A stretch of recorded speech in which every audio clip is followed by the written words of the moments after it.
everyone. I thought that I would do a very quick little update.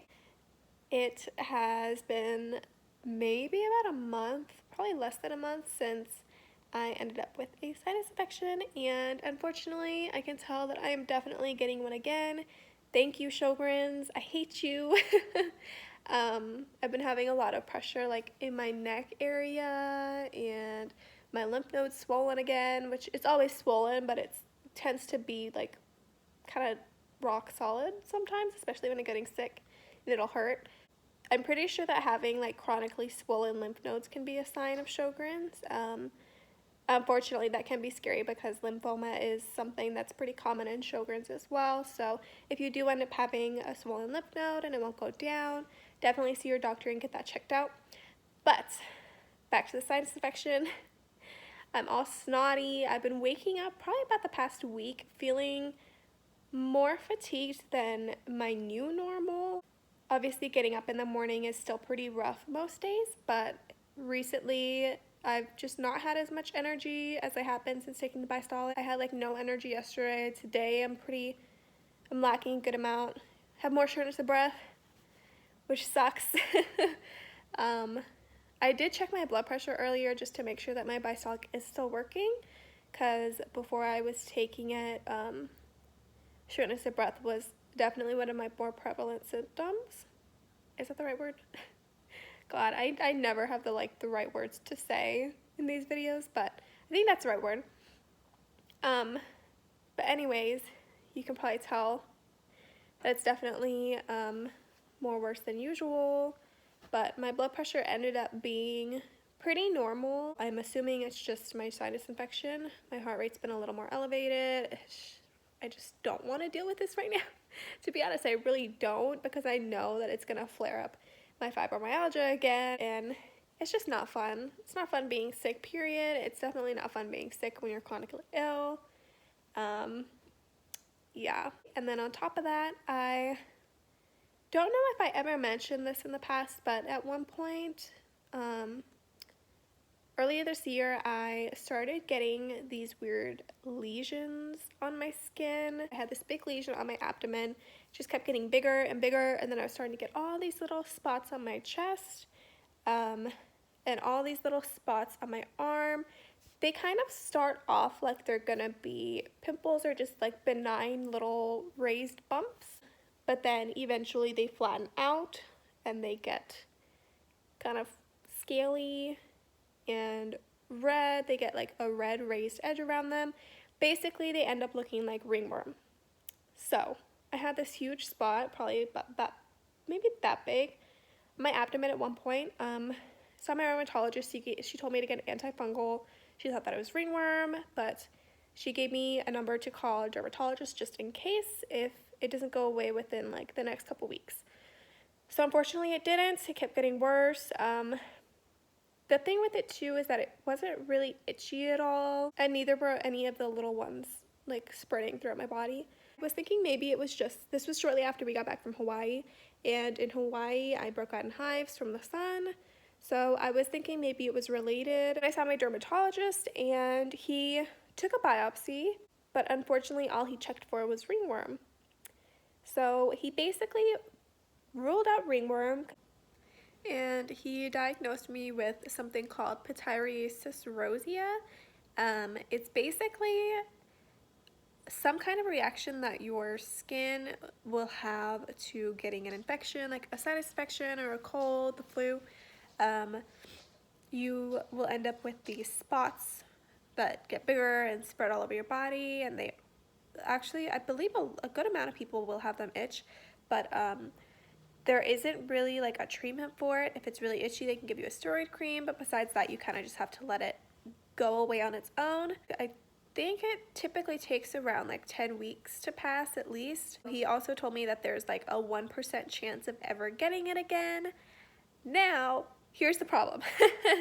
If there's only a 1% chance of ever getting this pityriasis rosea thing, it just doesn't make sense for me to be getting it again within a few months of the last group of lesions healing. So let me blow my nose, hang on. So now I have a pretty big spot on my thigh. This spot started the beginning of October. It was around the time I had my sinus infection. It came shortly after. So it started off as this teensy little spot, and of course I kind of knew what it was already. I figured, okay, I'm gonna just give this thing some time and see how it goes. I really don't want to spend the money to get a copay and also a biopsy again. So I thought that I would wait it out.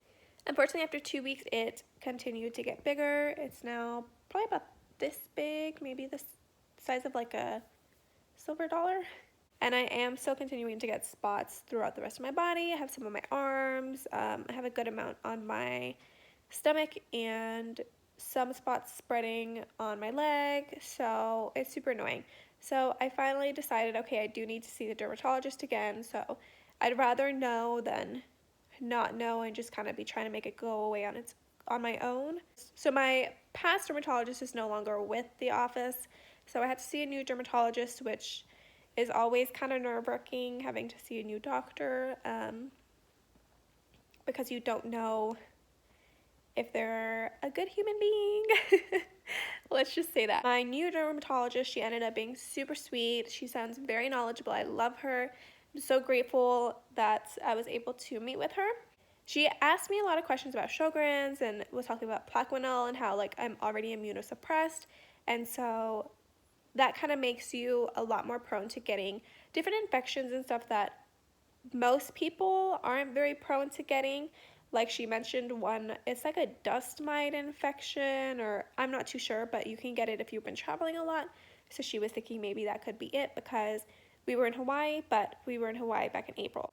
She doesn't think that it's ringworm or discoid eczema because these spots don't itch at all. Like literally they're just kind of there hanging out. They don't really do anything besides get bigger.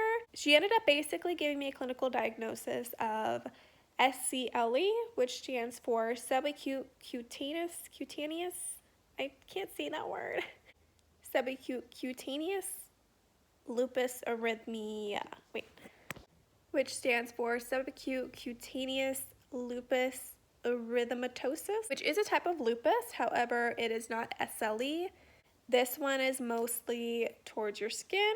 I haven't done as much research on it yet as I would like to, but it's typically triggered by the sun. So even just like sitting in your car can trigger these lesions. If you get an infection, for example, a sinus infection or flu or cold, those things again, and also stress can be a main trigger. So just like any other autoimmune diseases, certain things can trigger it, but basically your immune system kind of goes into overdrive and starts attacking healthy tissue. She went ahead and gave me some steroid cream to apply. She didn't want me to use it for more than 10 days because apparently I'm already immunosuppressed and she doesn't want this to possibly worsen it. So I have a follow-up appointment next week, and from there, if these spots aren't gone yet, then we'll go ahead and do a biopsy to confirm. I really don't want my skin to get cut open again, but if I have to, you know, that's just kind of how it is now. Now, the difference between this and discoid lupus, I think, is the depth that it goes into your skin. I'm not too sure, but SCLE is considered the non-scarring type. That is reassuring, but I did read that although your skin can heal all the way, there can still be some discoloration left behind, which isn't that big of a deal to me, but I have seen a lot of people do end up having their SCLE rash spread pretty much over their entire body. Some people have it centered like only on their face, so at this point I am grateful that it's not as severe as it could be. That's my very short update for right now. I'll probably post an update eventually about my dermatologist follow-up appointment, and then I have a rheumatologist appointment next week too, so we should get some more information on the lupus anticoagulant and hopefully try and figure out what is going on with this pins and needle pain I've been having. I'll try to post another video this week, but if you guys are interested in following me through the rest of my chronic illness journey, please give me a subscribe and like this video. I try to share my experience with my chronic illness journey to help others feel like they're not alone, and it's kind of a good way for me to vent as well. So I hope you guys have a good rest of your day, and thank you for watching.